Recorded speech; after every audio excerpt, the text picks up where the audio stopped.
It's not a bird, it's not a plane, it's Superhero Slate. It's a weekly podcast where we talk about everything that's great. Like movies, TV, superheroes. It's Superhero Slate. Oh, yeah. Hello, everyone, and welcome to Superhero Slate, the show where we run down the latest superhero entertainment news. We love TV, movies, and superheroes, so let's talk it all out. My name is Chris. Oh, I'm ready. My name is Mike. Did you open something? Because I didn't hear it. I did not even pick up.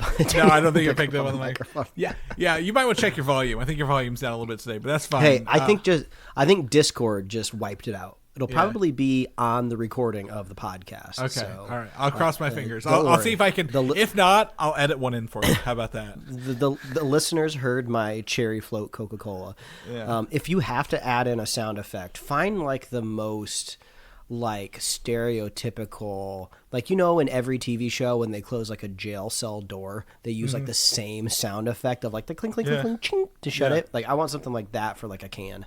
If I can find that and then also add in the bubbling sound of drinks that they have at theaters whenever they're like doing the commercials for going to concessions. Yeah.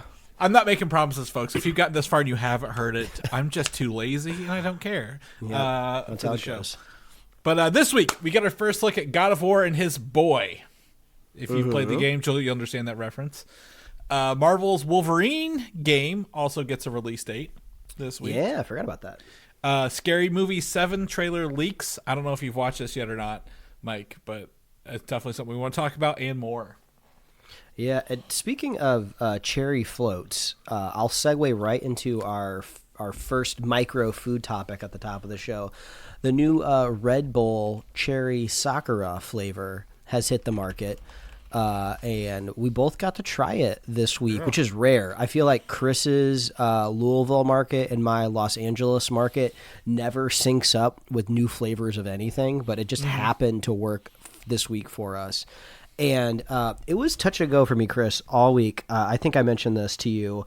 Apparently, me and my wife may have had COVID last week. We don't even know. If it was extremely mild, which is why we didn't even bother to test. But kind of, you know, after like a day or two of just kind of like feeling like kind of crappy, you know, all of a sudden like, oh, where'd my smell go? Oh, where'd my taste go? And I was like, oh, not this again. Because the only other time I've had COVID, I lost my smell and taste. And every time it happens, it's happened to me twice now. It's terrifying. 100%, because I'm like, it's never going to come back. It's never going to come back. I never realized how much joy I take from my life from smelling and tasting things. So I was like freaking out all week. Like when I found this Cherry Sakura Red Bull, I was just like, I don't even know if I'm going to be able to taste this tomorrow by the time it's cold. But luckily when my senses started to come back online, because it seems like roughly to be about 4.5 days until my system reboots, I had like just like enough window to try it, and I liked it. I thought it was pretty good. Like, I don't know exactly if the Sakura part of the flavor is just trying to give it a little bit more like street cred for like, oh, we didn't just dump cherry into this Red Bull, but damn if a cherry Red Bull isn't delicious. Yeah. So I Mike, you had the sugar-free version, correct? Just to clarify, I've had both sugar-free and the sugar-full version because I want to sample. I want to see what the difference is in mine, and I was able to pick them both up. I want to say Thursday morning on my way into work, maybe even Wednesday morning. I don't remember, but I was able to pick them up. And had the sugar-free first. And the sugar-free to me tastes like a cherry lifesaver, if I was to say it. And I was like, this is awesome. This is a really solid flavor. I like this cherry. It is a fake cherry, but it's not like the fakest of cherry flavors. So I really enjoyed that. And then yesterday I was able to crack into the full sugar one, and it tastes more like a cherry Jolly Rancher. And you might be saying, Chris, those are both cherry hard candies, but they do have very distinct taste.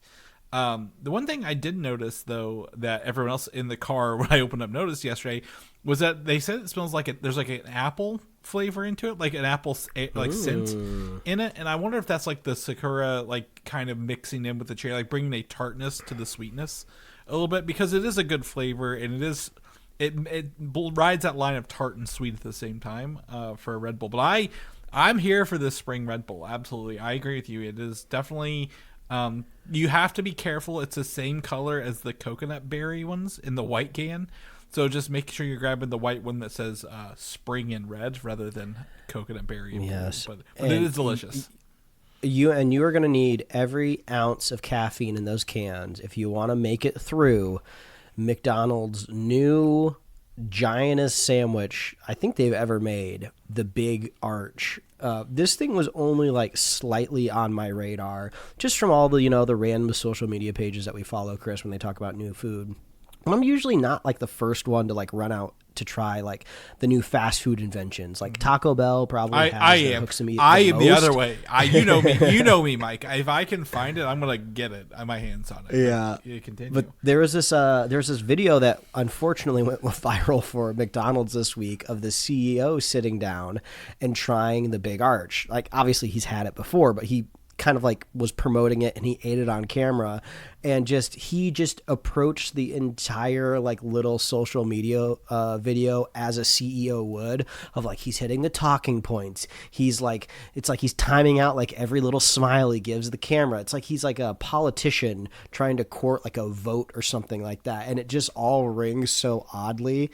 There's a great clip I saw somebody compare it to from a Simpsons episode where Krusty's eating a Krusty Burger, and then the second the camera turns off, he spits it out, and he's like, I almost got some of it down. Oh no! So obviously, it worked though. The negative feedback from his video made me go to McDonald's. I had to try the Big Arch. I liked it. It was good, but I think I've come to a conclusion with McDonald's, like, the thing I want out of that restaurant is not more of their version of beef. Like, I'm sure it's 100% beef. I don't think they're throwing any crazy fillers in there or anything like that. But I just don't need more of it on a burger. I think I'd rather just have like 2 cheeseburgers at the same time rather than eating something gigantic that they've concocted. Yeah. So...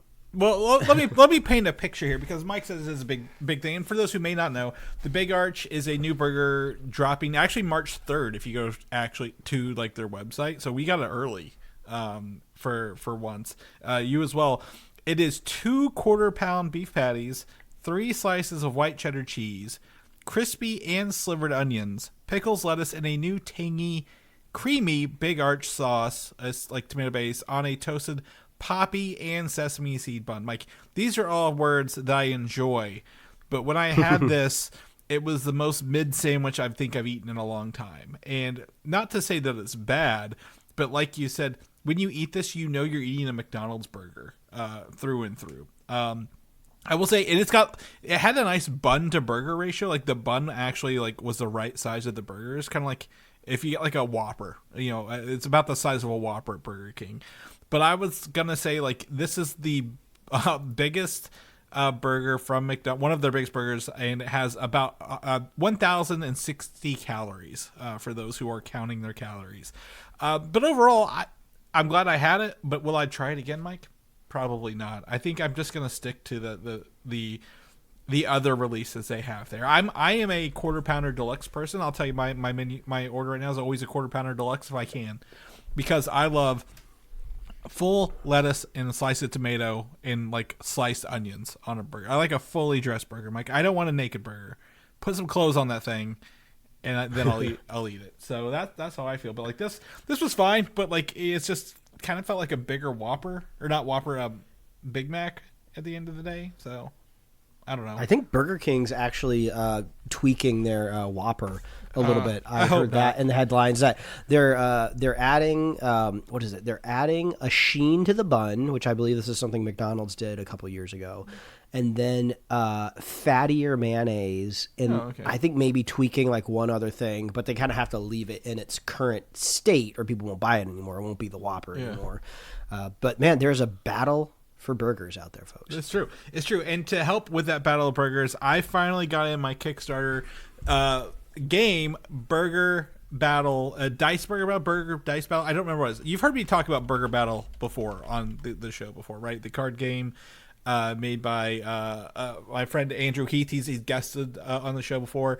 He did. It's called Burger Battle Shakeup. It's a dice game of Burger Mayhem. It just got delivered to my house on Friday night, Saturday, and is essentially Yahtzee, but with burger ingredients on the dice.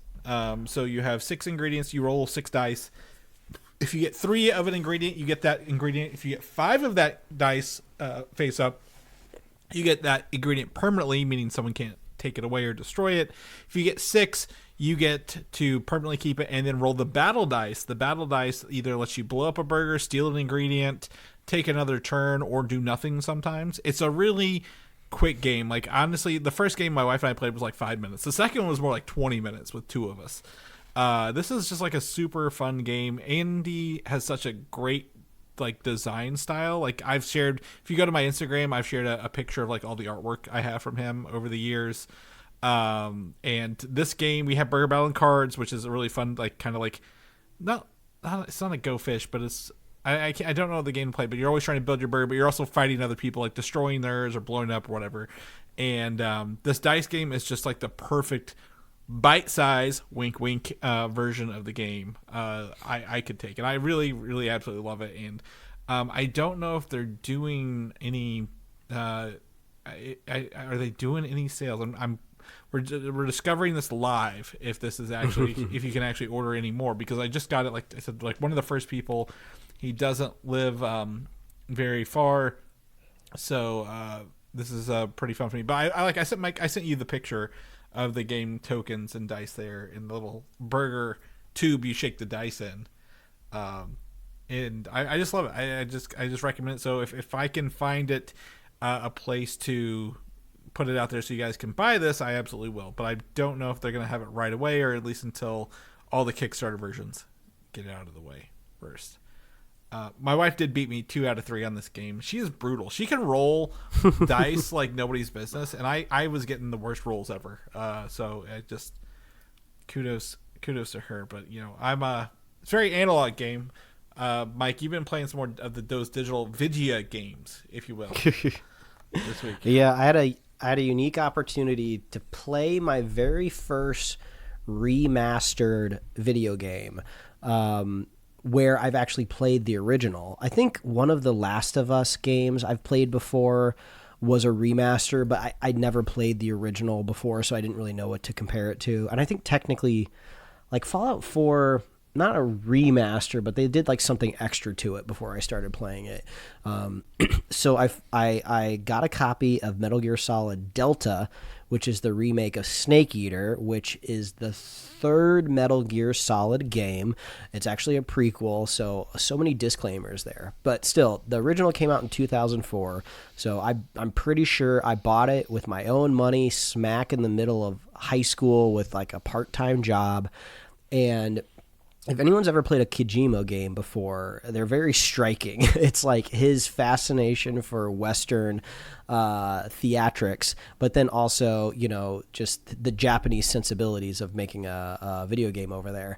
And when I was in high school, when I played the game originally, I felt like everything was like flying over my head. There's like so much like political backstory. They're talking about the Cold War, you know, everything just felt very everything felt very serious, very mature. There's a lot of death happening. There's lots of like poetic, you know, dialogue. And I was like, wow, this is like a real adult, mature game. I must be an adult to play this. And Chris, playing it now as a man approaching 40 years old, I cannot believe I held the game's so highly regarded in its story. I look at it totally differently now. I'm about I want to say I'm close to maybe 5-6 hours into it right now, and it's like a stroll down memory lane, but with like no nostalgia goggles, or there are nostalgia goggles, but not really. It's such a weird experience. All I can say is like, this is the campiest, silliest game I've ever played. Like, there's a character named Revolver Ocelot, and when he calls his goons on you, he growls like a little kitty cat. He goes like, "Row," and it's just like, how did I not roll on the floor laughing? Oh, like when I was like 14 years old playing this game, because it looks serious. It has fooled you. It has fooled you with its looks and design. terrifying as a child. Yeah, like it had all of these new components to the gameplay too, of like, oh, camouflage. Oh, I gotta like hunt for food and get my stamina up to make sure, I can like, execute all of these like CQC, like close combat maneuvers. And there's these long stretches of like cinematic cutscenes where you're just like, oh, this is crazy. And then it's just like, oh, wait, if I hit the R1 button, I can zoom in on this character's cleavage while she's talking. It's like, this is such a non-serious game. So long or short of saying, I'm having a fun time just seeing for like kind of what it truly is. It's so campy, it's so silly.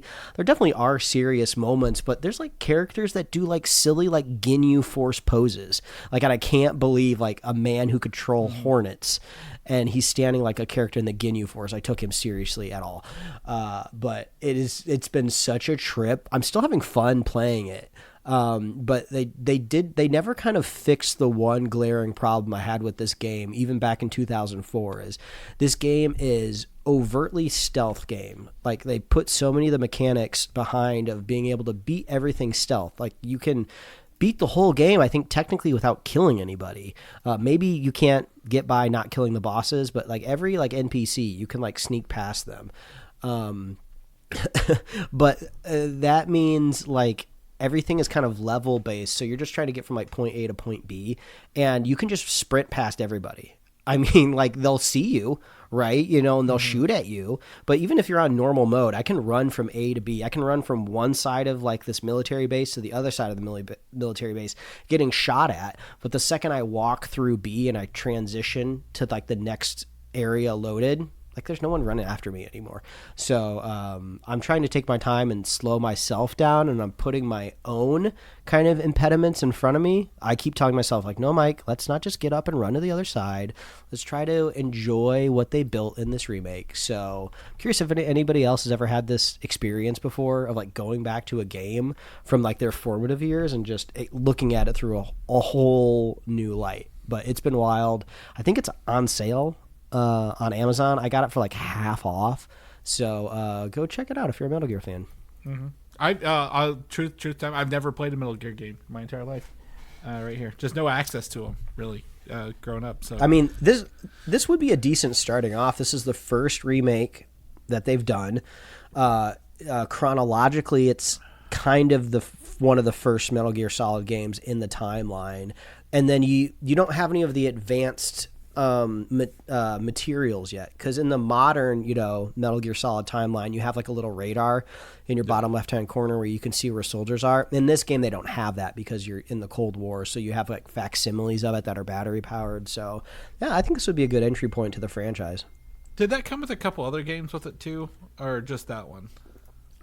I know that there's different there's different levels of the game. Like, I like the tactical edition, which is just like the normal like base model. So maybe there's advanced ones that have like some of the virtual missions, or I don't know. Well, but I think it's been weird. I think we talked about it. Maybe that's what spawned you to buy this. I think we talked about the remaster like collection. I think this isn't one of the collections. This is just standalone. So yeah, that's what it is. But speaking of looking at video games through an old lens, Pokemon. It's our first topic of the day. And normally this wouldn't be a topic, but it is the 30th anniversary of Pokemon Red and Blue release, maybe Red and Green in Japan. It was a little later here, but like the first Pokemon games that were on Game Boy, black and white screen with that green tint, coming out 30 years ago, really puts things in perspective. As you said, we're getting uneasily close to 40 in our age up and down, but like the Pokemon presents Pokemon Day on Friday, which is I think always February 27th because of the anniversary.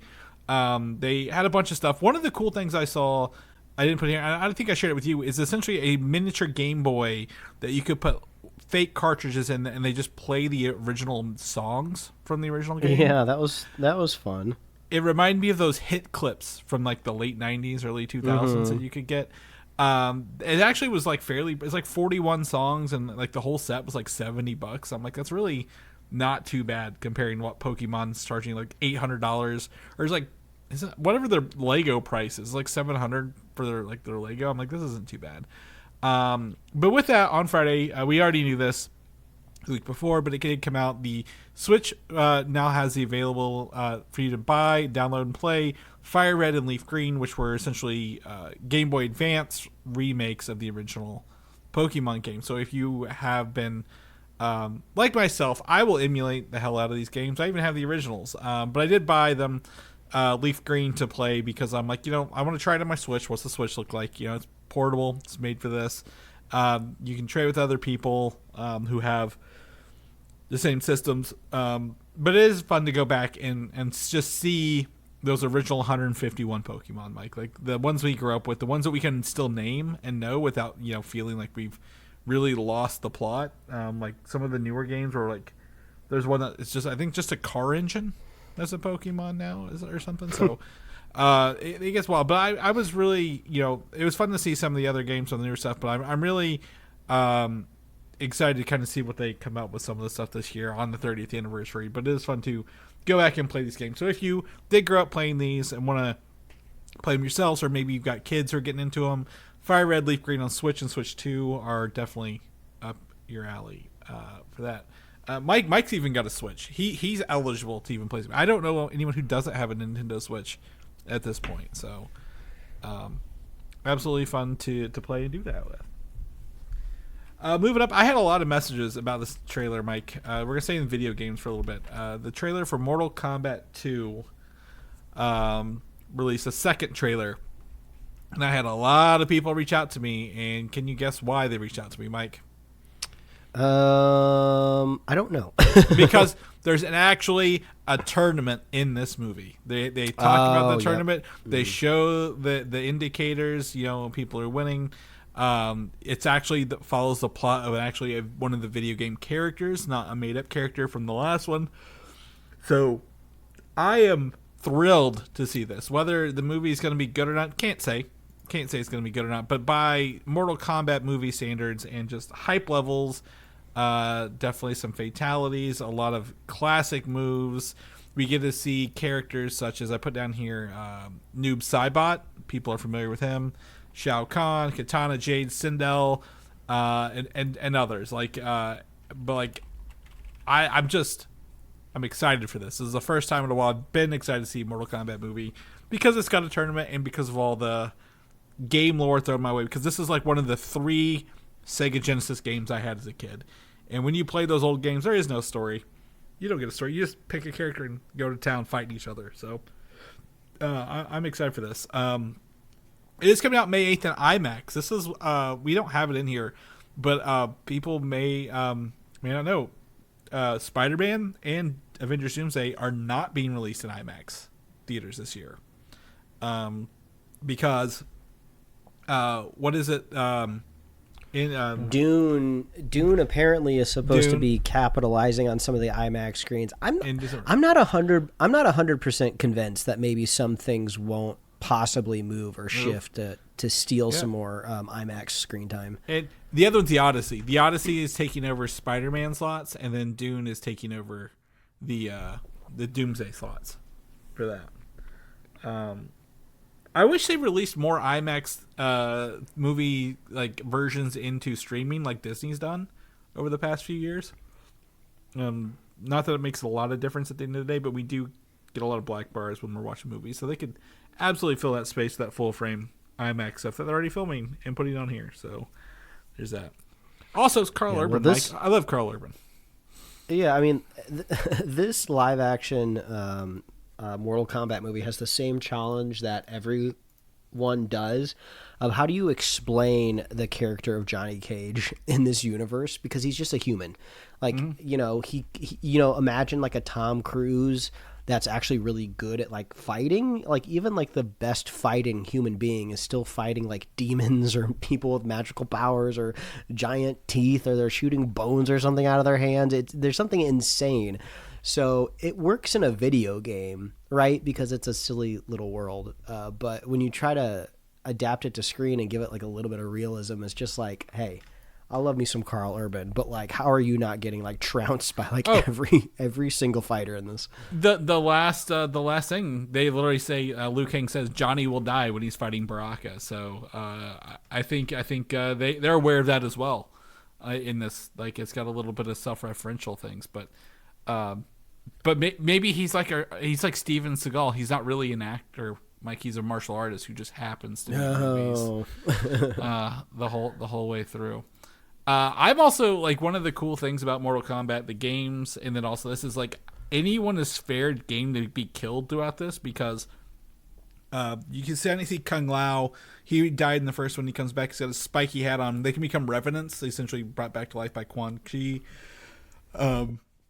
And they could absolutely do that here and kill people off, bring them back for a third one. But this is probably a huge upgrade from the first one. So much that they feel confident they're putting it as the first weekend in May. This is our summer opener for movies. So if you're excited for it, let me know. I know I am, and if you want to see that tournament, I'm down for that. Moving on to more video games. We got lots of video game news the past 2 weeks. I can't believe this, and we're not even done. God of War, the first image of Ryan Hurst and Callum Vinson in the roles of Atreus and Atreus, respectively, has shown up online. This is from Amazon, kind of showing off. This is essentially a scene from the game, I'll tell you that right now, where Kratos teaches his son how to hunt with his bow. Well, before we get into the details, I want to talk about this. Having Kratos hunched over like this is not a good first introduction for a photo. I'm just going to they should have posed him just a hair better because this looks so awkward the way he's leaning over in this outfit.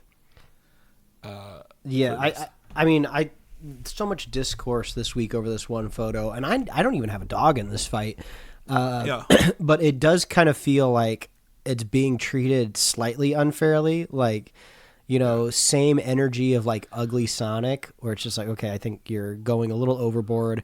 You know, I've already seen like the Photoshop, you know, alts where they're just like, oh, well, if you just looked like this and this, it'd be perfect. It's like you just copy and pasted Kratos' head from the video game. Like that person does not exist. Like, you know, like you can't, like, just go play the video game.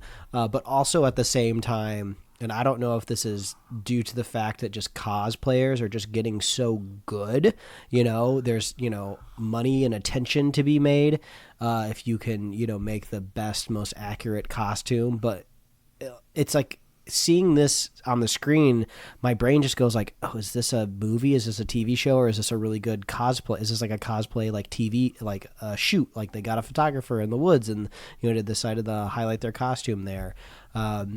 You know, but also it is due to the production, you know, marketing. Like you didn't have to share this one still, right? And if you're starting to get lots of like negative feedback, you know, you have the ability to put one more out, you know, to kind of like quell the it's hard.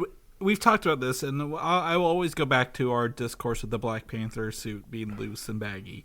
When they're filming something, and you freeze a frame, even though that was like even a frozen frame is not adequate of it in motion. So, you know, some things that look good in a picture don't look good in live action, and vice versa. So I don't think, to me, I just the outfit, to me, it looks exactly like the one in the games, and that's what they need to do. I do enjoy that this doesn't look like a volume. It looks like they're actually filming out in the woods, like this is a forest set, possibly, or at least a really, really good stage that they've set, like a nice sound stage that they built around this, because I'm like, oh, look, the rocks and the moss and like everything's actually tangible in this show.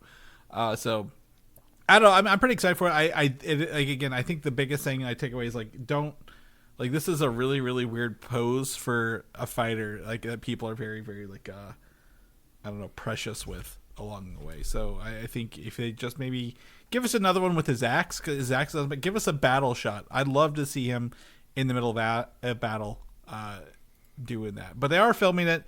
We did get the information. Frederick E.O. Toye, who's directed the episodes of Shōgun, The Boys, and Fallout, is directing the first 2 episodes. So that's some high pedigree right there. Mm-hmm. And Ed Skrein, known for the villain Ajax in Deadpool, is joins as Baldur in this game, one of the sons of Odin, who, if you play the game, you find him pretty quick. He's pretty early in the game, so it'd be interesting to see him play that. So this show is really coming together. It's got some high pedigree. I'm excited to see more of it. And this is while this is a very awkward photo to start with, doesn't really turn me off. I think it's still got a lot of good things behind it. Some momentum coming up on it.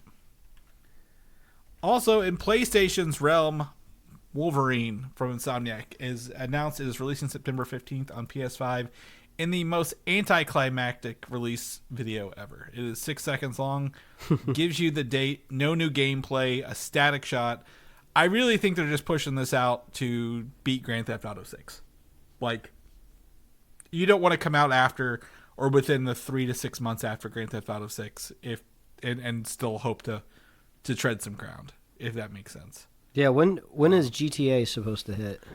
I think is it November? Yeah, November 19th. So this gives you 2 months to beat it. I don't think it'll take that long, but yeah, I think that's it. Yeah, you're probably right. Any other AAA game, you probably have room, but this GTA is going to break records just like the last one did. It's such a juggernaut when it comes to revenue. Like I still remember the headlines from when the last GTA came out of like it's the biggest single selling piece of media of all time, and I don't know if anything has trumped it since then, but absolutely 6 is everyone's gonna be playing it. Even if you don't play the GTA franchise and you're even remotely close to the video game world, you're gonna see it popping up in your feed, people streaming it. It's gonna be wild. So yeah, any sort of Wolverine buzz, it'll definitely be eclipsed by the time that comes out. Yeah, I'm kind of looking this up here. It's not under franchise. Grand Theft Auto is kind of a franchise, but it's kind of not. Because there's no Grand Theft Auto Park. Let's see. If I look at video game, it's going to be the top one, right? That's the number one video game. Is that Tetris and Minecraft beat GTA 5? Okay. Well, back in the normal days of selling a disc with a game on it, I guess. Minecraft would be the only one I'd say, because Minecraft came out before Grand Theft Auto 5, 2011, and 5 was 2013. Wii Sports, was that boxed with the Wii? Is that how they're? Yep. Yeah, that's how they juice the numbers on that bad boy. Yeah. Red Dead 2. Yeah, I mean Rockstar Games, they're going to put out a banger and do that. I don't know if I was talking to you or somebody else, but the online community of Grand Theft Auto 5 is still going strong.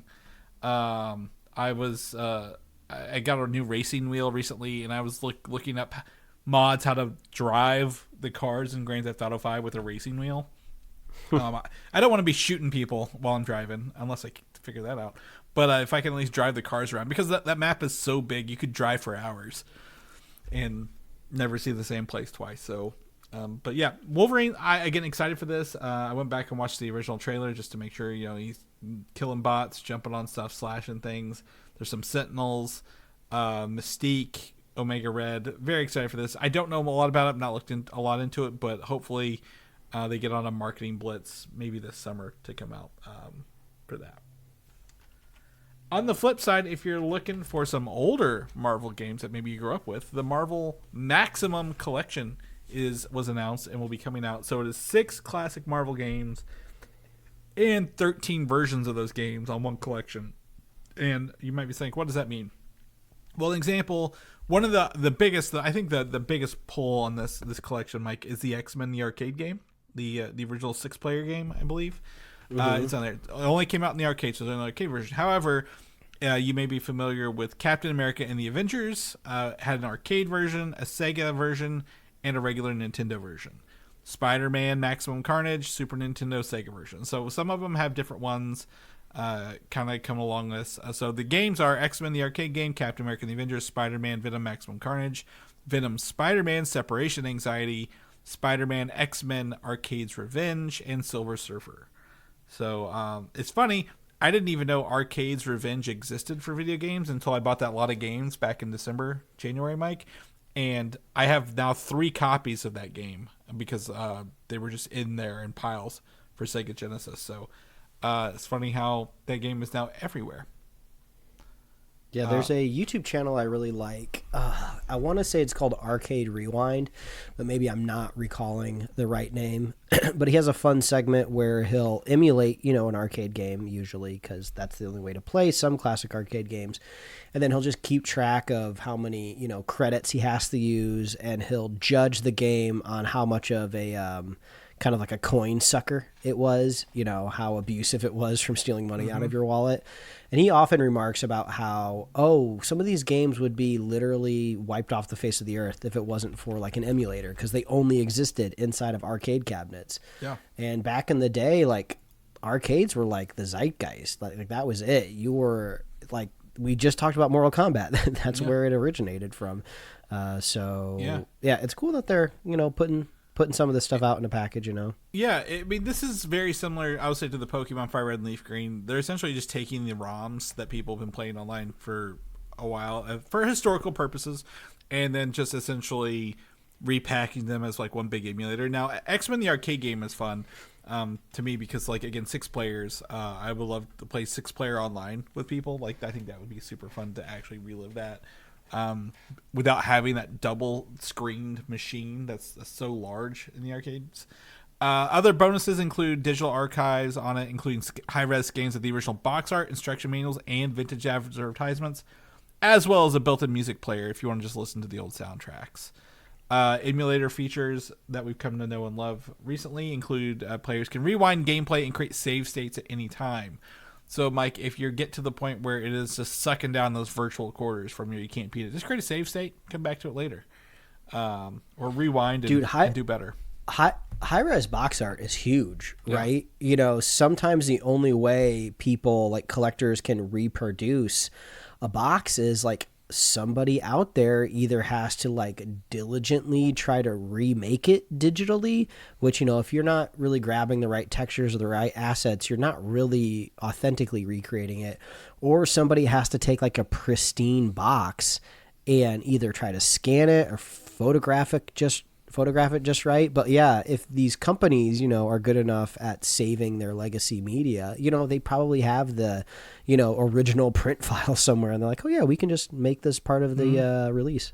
Yeah, I enjoy the extras on those games. Like Marvel Cosmic Invasion had a bunch of extra bonuses I went through. Like I really like these little time capsules for games, if you will. So if any of those games rang true to you as a kid, want to play them now, this will be your chance.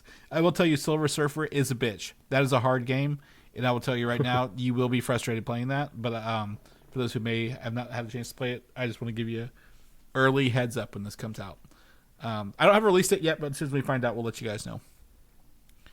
Avengers Doomsday, it's been all over my news feeds, but mostly because apparently there's a full plot allegedly leaked because of the reshoots going on. People are going back to reshoots, and now they know what they're filming.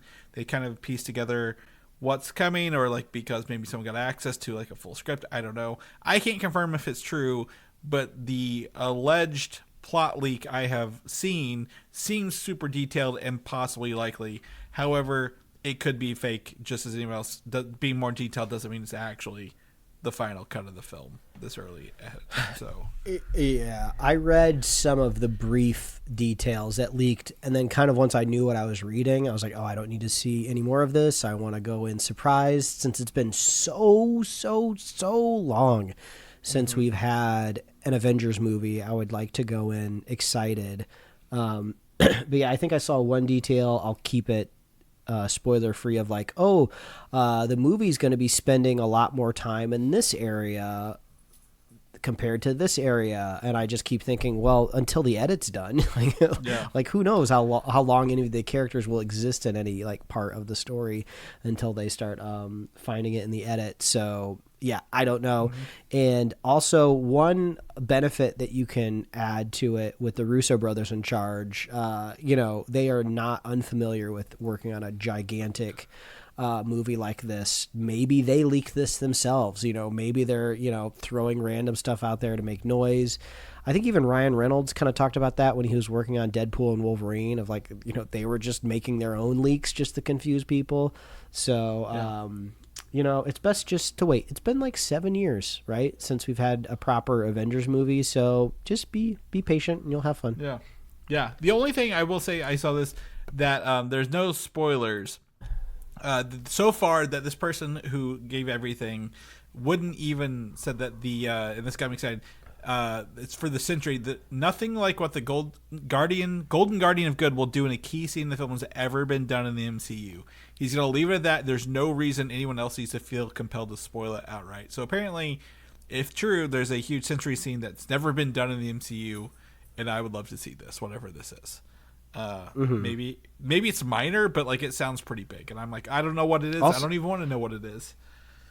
Well, also, like, what does that even mean, right? If it's never been done in the MCU, are they trying to say it's something iconic that has happened in the comic books, or are they saying, oh, this is a moment that we haven't quite seen put to screen, but we got like 4 dozen Marvel movies? I feel like kind of every type of moment has been captured. Maybe it's him using the bathroom. I've never seen a character in the MCU use the bathroom. They could just be taking a crap. Yeah, I'm pretty sure that's been done. I feel like it's an Iron Man 3 thing or something like that. Wasn't like Happy doing that or something? But like the only thing I can think of, and like because you brought it up, the comic book thing, is like the thing the Century's known for is just ripping people in half. So I'm like, well, is he just gonna rip somebody in half in this because of he can't control like the Century Void part? But I'm like, would they do that? Is that relevant? I don't know, but pretty excited about some of this stuff. Again, no spoilers here, but if you start seeing that stuff, take it all with a grain of salt or just turn away like Mike did. Daredevil, Born Again. We're in March. That means it's this month. Season 2 picks up 6 months after the first season ends, which I think is fair enough, I guess. I'm excited for season 2. I've seen a lot of things come out about season 1, how people had to come in, they had a Frankenstein what was filmed versus what was added, but like season 2 is truly of these new showrunners being more television, not trying to fix things. So I'm excited to dive back into this version of New York for a little bit at the end of this month. Mike, what do you think? Yeah, we're supposed to be getting Jessica Jones. Maybe we'll see a tease of some other characters. But yeah, let's hit the ground running. Yeah, I think I think the Mayor Kingpin thing has to wrap up in this season. I think they need to move on to mayor stuff for the next stuff. But we'll see how that plays out. I'm gonna drop some bad news on you, Mike. Spider-Verse. Sony boss Tom Rothman has confirmed the live-action Spider-Verse movies will be rebooted. And the exact quote is, someone asked him if the studio would go back to live-action Spider-Verse. He responded, yes. When it was put to him that it would be a fresh reboot, he also replied with a brief yes. I'm gonna tell you exactly what I think here.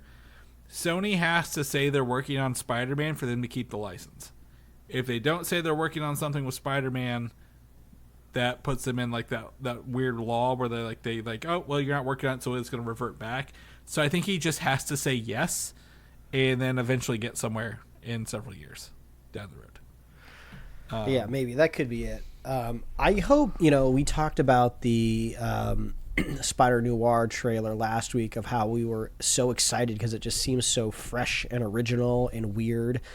Maybe there'll be a really big positive fan reception to this Amazon Prime show, and then they'll go, okay, so maybe this is what we do. Maybe instead of trying to like reinvent some of these villains whole cloth on live screen, maybe we just start choosing stuff that's worked from this animated universe and adapt it to live action. Obviously their attempt to synergize and bring all of these movies into one just absolutely did not work.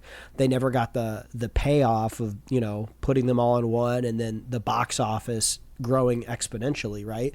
So if all you can do is just make one-off movies, like don't even bother interconnecting them. Make your Spider-Punk movie live action. Make your Spider-Gwen movie, live action. I don't know, but you can just pick just random stuff and just do whatever, or just redo it again, but do it right. Don't make shitty movies. Like Sony knows how to make good stuff. Like Sony has made plenty of good stuff in the past, whether it's a superhero movie or just a normal just movie. So just do that. Just don't put crap on the screen. Don't settle for less. That's the problem with every one of these movies had Avi Arad and Matt Tolmach, I think, is attached to them. That was the problem, right? Like that, anything you see that, it's not going to be good. Because I was looking up, so Venom movies, what you may or may not think, that's a $1.7 billion franchise in its 3 movies. Made quite a bit of money. Even the third one made over $500 million. Morbius was the biggest. The next one, I think, at like 130 something. Madam Web was 100, and Craven was like 62 million. Like these movies really lost the plot. And I think here's the thing. I'm going to go back to the Batman films, Batman franchise, Mike. If you have a Batman movie or show called Gotham, and you don't include Batman, are people going to watch it? Will it be good? Mm-hmm. Most likely not. It could be good, but are people going to watch it? No. I think, like, what was it? Pennyworth. We always give hell to Pennyworth, and I've heard good things, but we were never going to watch it. So it wasn't even necessary to be Alfred Pennyworth. I don't know. So maybe I actually took the word movie out of this because I don't know if he was talking about movies or shows. Like, could they go back to, like, if you mentioned Spider-Man Noir is doing well, do they do a different show, like a series, a live action series instead of a movie, down there, to give the characters more time to breathe and have that bigger, picture able to be painted for them. Maybe adapt. We're all chomping at the bit for a Batman Beyond, so maybe beat Batman Beyond to the punch and do Spider-Man 2099. Do your own Spider-Man, but put him in the future so you don't have to worry about literally anything going on in the MCU, right? Mm-hmm. You don't have to worry if, like, the New Yorks are matching up, if they look the same. What does what does Green Goblin look like in this universe? Are we creating a new one? Yeah, just get creative or get good.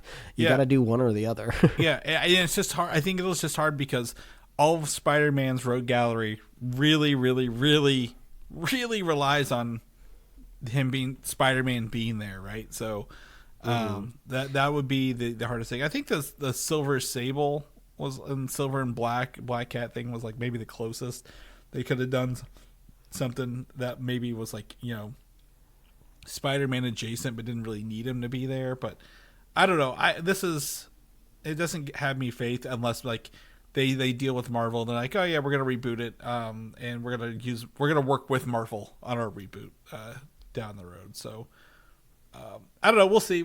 They keep threatening us with more Spider-Man movies, and after Brand New Day, we'll see. I feel good about Brand New Day, but we'll see what the cinnamon is here in a couple months. One Piece is coming up this month as well, and the other I didn't think we talked about last week, but I saw that if you go to OP Grand Line, I think something.com, there you can get tickets. You have to pay for them to watch the first 2 episodes of One Piece in theaters on March 10th. So I got myself 2 tickets to watch this next Tuesday because I wanted to see. I don't have Netflix, and I want to watch the first 2 episodes in theaters, so I'm going to go try it out, Mike. Yeah, you gotta report back because I myself have never gone to a full movie theater to see anything anime adjacent. I feel like it begs a certain type of crowd, so you'll have to let me know who you see around you when you go to that. I'm very curious. Yeah, I was actually really surprised they had it because I think it's only like 200 theaters. So I was very surprised I'd be able to find any even in my area because I don't really peg the Midwest as being the anime capital of the world, especially live action stuff. So happy to do that, but I'm excited to see it. I think it's just the first 2 episodes. So and then when does that? It also drop. The rest of the episodes drop that night, so we can pick up and watch the rest of the season after the next day when we get home from the theater. So it'll be fun. G.I. Joe has an interesting update, Mike, and I'm going to say interesting because it has essentially the yin and yang of writers attached to 2 versions of an upcoming script. So Paramount currently has Danny McBride working on a script for G.I. Joe, and the we'll just say his name, Max Landis, working on another script for G.I. Joe. They're not working together. They might be combined later, but they are technically working on 2 separate products. Max Landis hasn't worked on anything since forever. He was essentially ostracized from Hollywood. Yes, he got Me Too'd from, I believe, being a creep. I don't remember the exact details because we have had a million other red alerts, I would say, in our world since that era happened. So I just forgot about him. But I did notice, I feel like some people are kind of forgetting. A few months ago, he popped up on some sort of podcast because it was clipped and it showed up in my TikTok feed where he was like pitching something. I guess he was just going on the podcast and was just like, throwing out some ideas, and it was clipped, and everyone in the comments was like, oh wow, this is such a idea. Yeah, this should be a movie. And it's just like, oh, none of these people in the comics know that like this is Max Landis, like infamous Nepo baby, that is a total creep and used to have a Hollywood career until he tanked it from being a bad person. But I guess, I don't know if this is some sort of redemption arc or what, but I don't like it. It's icky. And also knowing that on the other side is Danny McBride, who is great. Like his last season of Righteous Gemstones, I think he personally directed some of those episodes, and he's a hilarious writer. So I can't imagine like him turning out something for G.I. Joe that's not good, unless he just doesn't have the heart in the IP, which, I mean, G.I. Joe is kind of an aging IP, right? It's kind of a similar conversation we had when that He-Man trailer came out of like, I didn't grow up with He-Man, so any generation after me, probably even less so. So you're kind of really struggling to find some of these more, I guess, vintage audiences. So I'll be curious to see if anybody can make G.I. Joe happen. Yeah. I wonder if this is, to be honest, is this the G.I. Joe Transformers universe combination that they've been talking about since like 2024? Like, is this the Energon universe version of G.I. Joe where, they can be a little fantastical. It'll have to be a little goofy. Max Landis, accusations aside, he did do Bright, and what was the other thing he did? That found footage superhero. Did he work on the found footage superhero movie? Was that him? Was he Chronicle? I think he might have been, actually. Yeah, he did. He was a writer of Chronicle, and he was the writer of Bright. So both very sciencey fiction. One superhero, one kind of fantasy. He was a writer of those, and he also did like what Dirk Gently's Holistic Detective Agency. So he has experience in that. Danny McBride also does lots of things very well. A lot of great humor and commentary on things. So I could easily see them kind of pulling those together if they need to. The two sensibilities of these they are again different people, but I could see them kind of working towards that with that G.I. Joe Transformers line of sight along the way. This also randomly made me think, Mike, did you see that the return of movie fights is coming back? I watched a little bit of it this week. It was very nostalgic for me to see movie fights return. If you don't know, movie fights is it's like a movie debate show that was really, really popular back in the day. That actually probably kind of ended because of the Me Too movement, where the original guy who created Honest Trailers and Movie Fights was also a creep as well, and he like lives in Florida, and I think he's like desperately trying to scrape together like a competitive YouTube channel. I check in on him every once in a while just to kind of see how sad it all is for him, probably, like not for me. He's probably working with the what's the date? What's the oh my gosh, the King guy? His next movie that he's coming back on with all the the Daily Wire, the Daily Wire movies. He should give him a call. I bet he could get a job from him. That's for sure. But movie fights was fun to see back. It was kind of weird. Like, this is very, very niche, and I doubt anybody was dealing with this, but they teased it over the last weekend, like tune back in. I think it was like maybe Monday or maybe Tuesday or something like that. Get ready. Movie fights is returning. Then so I check in and I monitor all of fandoms and Screen Junkies social media accounts all day, just waiting to see, hey, when this is going to pop up. Are they live streaming it? Is this pre-recorded? Is this dropping? The entire day I looked and I didn't see a single thing. And then I checked in like a couple days later and I was like, oh, okay, here it is. Well, like, did they not promote it? I don't know what went on there, but it's still nice to see it back. I felt kind of warm and cozy to be back in it. Yeah, I enjoy, again, it's the same crew who I remember, from the Screen Junkies days. Hal Rudnick, Spencer Gilbert, who still does Honest Trailers, Mike Carlson and Dan Merle. So very excited to see it. I've not watched it yet, but I did see that, so I'm excited to go back and see what they talk. I don't remember if you brought it up, but for this reason, but I think Max Landis was a fighter on Movie Fights I believe at one that point in time. Yeah, I have some like weird associate. There's like I looked up, there's 239 episodes. So there's been quite a few, but I remember when we started this show, it had just launched as well. So I was always enjoying watching their stuff and getting any bit of some news and details for this show. But it's been a while, so I'll have to see if that energy is maintained 12 years after it started or not over there. Last but not least, I did talk about this in Star Wars. Scary Movie 6. They said they would make it last year. The first trailer was filmed in a movie theater and released on Reddit. Still there. I've now seen clips of this all over my like reels and like shorts formats all over the place. So this is touching an audience. I will say my favorite meme this week, as of yesterday, Mike, and it's a darker one, is that you're watching a scary movie, you're playing Pokemon, and there's a war in the Middle East. Is this 2024? No. Is this 2004 again? Right, kind of thing. So I'm like, oh yeah, it does take me back about 20 something years. It's all the same stuff coming out. But I did go through and take a look at this stuff, and I started notating movies I saw.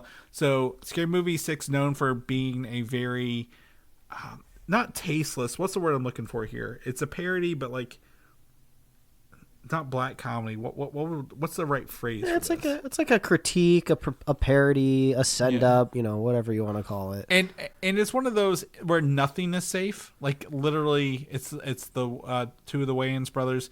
Nothing is off limits here across the board. So it's not, I'm going to say it's not very politically correct, but that's how they've always been for the past 20 something years. I saw some newer films. Obviously we saw Jason, but they had Megan, Halloween, Kills, I think Maw, Sinners, Longlegs, Weapons, Smile, Terrifier, The Substance, and so many, like more that I probably didn't even get. So they definitely bringing it up. I saw like a Get Out reference too, where somebody's like sinking into a couch. Yeah, it's kind of funny because this type of movie kind of hasn't existed for such a long time, because you need a little bit of a monoculture, right? You need stuff to be so iconic that you can make a whole parody movie. So when people go, you can get a wide enough audience to get the references. And like we've gone through so many like sub genres over the decades that there really isn't much of a monoculture anymore. But it's kind of funny though, with horror movies and scary movies, they've only become more popular and a bigger box office draw over the years. So now like horror movies have become very mainstream. So even myself, I've never seen Megan, but I know exactly what she looks like. And I know she does weird dances and stuff. They have her in like Hollywood Horror Nights, at Universal Studios. So yeah, even I can look at it and go like, yeah, I could watch this new scary movie. And I would get all the references, even though I haven't seen half of these movies. Yeah, and some of the fun parts of this is like, I think Terrifier 3 and Sinners like are like not even 2 years old yet, right? So like they're able to really like last year spin this up, like this parody stuff really fast. Like they don't need to, I don't know. There's not a lot of production effort in it they can spin up, but like I expect the jokes to hit full force, and I'm looking forward to this. Much like there's a Jackass 5 coming out later this summer, despite the fact I never thought they'd make another one after 4.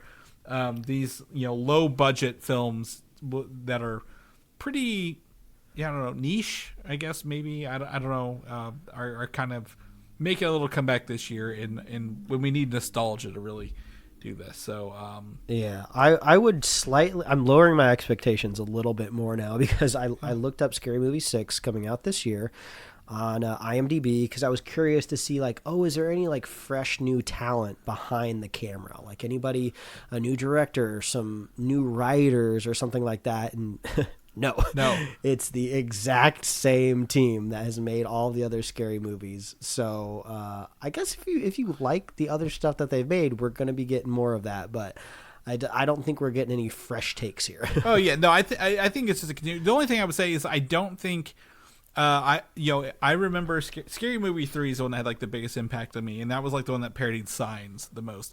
But like Scary Movie 1 and 2 had the Wayans brothers, Anna Faris, and Regina King as like the main actors in the first and second.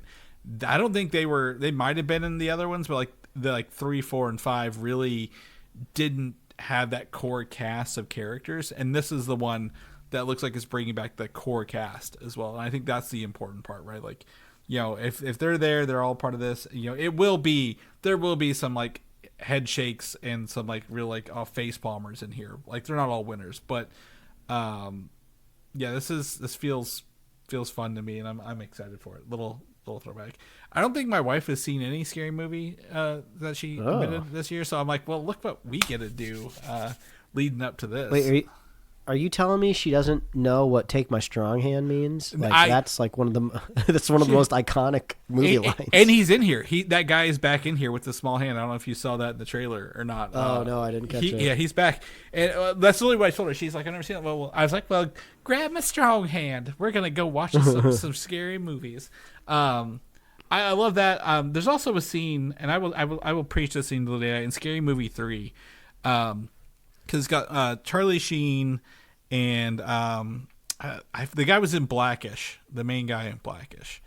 And they're gonna go shoot these aliens, and they're like, all right, or they're gonna go attack these aliens. They got a shovel, so he takes the shovel and cocks it like a shotgun, like a shovel, and he cocks like and a bullet shell flies out of it. I'm like, oh, like this. I miss these like little moments in these films that make them so much more like you're like, oh, someone had to think of that as like a little skit, like whether on the day of or in writing. But it makes me miss the parody films of old. Well, Mike, I think that's a good note to end this on. We're not saying it's good, not saying it's great, but we've got a lot of stuff we covered this week. But if people want to know what you're up to, what you're doing, where can they find you at? Oh, they can read my webcomics at pickledcomics.com and liferewardsrisk.com. Chris, if people want to check you out, where can they find you? Find me on Instagram, Valdan87, VALDAN, or Video Game Systems of the same name. If people know about our show, what we're doing, what we're up to, where we listen to all the episodes, see all these show notes. We got so many links in the notes this week. Where can they get all these goodies at? Oh, head on over to superheroslate.com. It's the best place to find everything we're doing here at the show. You can find us on Apple Podcasts, YouTube, Spotify, wherever else you're listening to podcasts. And you can get merch at superheroslate.com/store. We love hearing from you. Reach out. Let us know what you're excited for this year in the theaters. And we love our super fans. If you want to be a super fan of this show, all you have to do is share the show with a friend. Share the show with a buddy. And we will be here every week, folks. That's right. We'll see you guys next week. Bye.